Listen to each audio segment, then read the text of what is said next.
Saudara sekalian, hari ini kita memasuki tahun yang baru, 1 Januari 2024. Ada sebuah artikel atau tulisan yang bagus dari buku yang saya punya. Bagaimana jika Alkitab tidak pernah ditulis? Ini adalah karya daripada The James Kennedy, Jerry Newcomb. Salah satu bagian dalam buku ini menjelaskan tentang bagaimana Alkitab itu terkait dengan peristiwa sehari-hari. Saya akan membacakan tulisan ini, singkat saja, dan semoga boleh memberkati saudara. Judulnya ini adalah kalender. Mengapa satu pekan terdiri atas 7 hari? Pernahkah saudara berpikir, kenapa satu minggu itu adalah 7 hari? Kenapa tidak dibikin saja menjadi 10 hari, 12 hari, 15 hari, dan seterusnya, supaya ada banyak hal yang dipermudah dengan hal tersebut.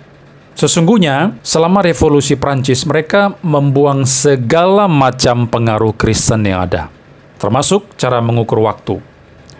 Walter Grab, penulis The French Revolution, menulis, sesuai dengan saran Wakil Legislatif Rome, konvensi pada tanggal 5 Oktober 1793 mengeluarkan suara untuk menghapus kalender Kristen dan menggunakan kalender Republik. Pekan itu diganti dengan kurun waktu 10 hari, ya dekade, supaya hari Minggu Kristen itu bisa dihilangkan.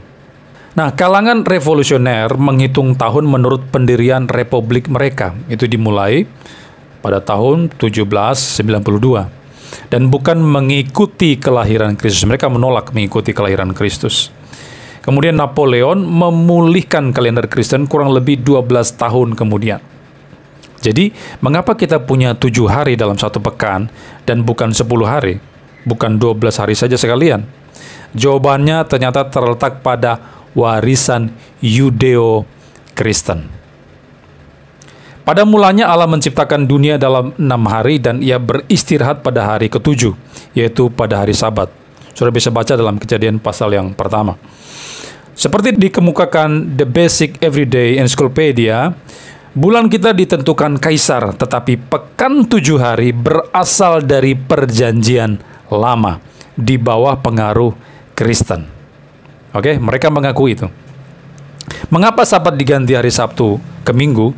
Jawabannya ialah bahwa Yesus bangkit dari antara orang mati pada hari Minggu. Umat Kristen dini memuja Yesus pada hari tersebut dan menetapkan hari pertama pekan sebagai hari Tuhan. Beberapa abad kemudian, Konstantinus mensahkan hari tersebut untuk seluruh kekaisaran Roma.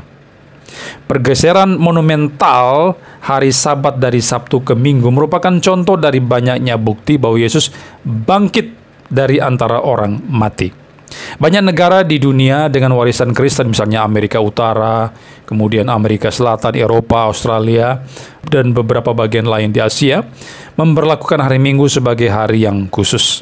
Bagi banyak orang, itu hari satu-satunya mereka istirahat bekerja. Meskipun secara tragis, hal itu semakin tidak berlaku di budaya kami. Bagi penulis ini ya. Sifat khusus hari Minggu sebagai hari istirahat merupakan hasil langsung ajaran Kristen. Berjuta-juta orang yang tidur larut pada hari Minggu paginya sebenarnya harus berterima kasih kepada Yesus dan Alkitab untuk hari libur tersebut. Jadi ada peranan di sini ya, peranan daripada kalender Kristen tersebut ya. Kalender kita adalah kalender Gregorius. Pada pokoknya kalender tersebut adalah kalender Julius. Ya, itu direncanakan Julius Kaisar dan diperbaiki Paus Gregorius 13. Kalender Julius berbeda dengan kalender Muslim atau kalender lunar yang adalah kalender solar dengan 365 hari ditambah 6 jam, membutuhkan tahun kabisat setiap 4 tahun sekali. Tetapi waktu sebenarnya dalam satu tahun ialah 365 hari ditambah 5 jam, 48 menit dan 46 detik. Gregorius menemukan suatu sistem untuk memperbaiki kesalahan yang terkumpul selama berabad-abad. Ia mendemonstrasikan bahwa di tahun 1582, 10 hari hilang sejak penerapan kalender Julius.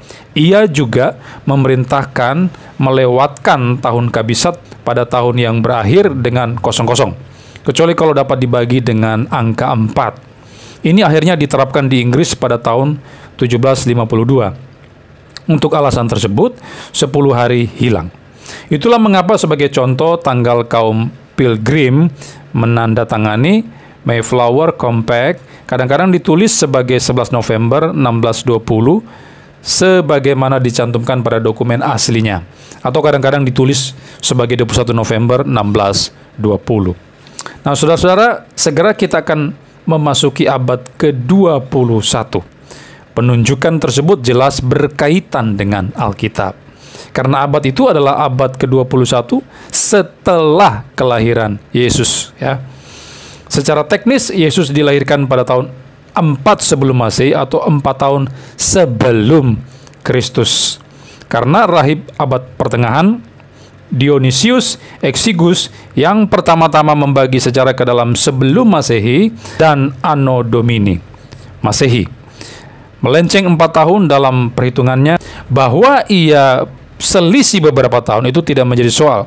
Soalnya ialah bahwa Yesus adalah fokus sejarah. Nah, mengapa kok orang-orang mempersoalkan itu selisih 4 tahun dan sebagainya? Kenapa? Karena sekali lagi, Yesus Kristus adalah pokok utama di dalam sejarah dunia, saudara-saudara sekalian, ya.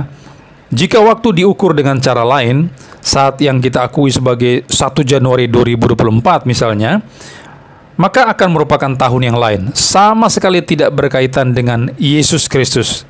Tetapi bermiliar orang yang menyambut tahun yang baru, misalnya tahun 2024 ini, itu secara tidak langsung akan memberi hormat kepada Yesus dan kepada Alkitab. Kenapa? Karena sekali lagi kalender yang kita gunakan ini adalah fokusnya kepada Kristus, kalender Masehi, kalender Kristus. Oke? Jadi Yesus Kristus sekali lagi merupakan pusat peradaban dunia, merupakan fokus daripada dunia, saudara sekalian. Tapi pertanyaannya adalah, apakah engkau sudah memiliki Kristus yang menjadi pusat, yang menjadi fokus daripada dunia itu? Tidak ada gunanya saudara memiliki kalender Masehi kalau saudara tidak percaya kepada Yesus Kristus. Maka ketika tahun ini mulai berjalan, kita mulai memasuki hari yang baru di tahun 2024. Mari datang kepada Kristus. Kalau sudah belum percaya Dia, datanglah kepada Dia. Percayalah Yesus sebagai Tuhan dan Juru Selamat, supaya ketika engkau memasuki tahun yang baru ini, engkau akan mengalami berkat Tuhan.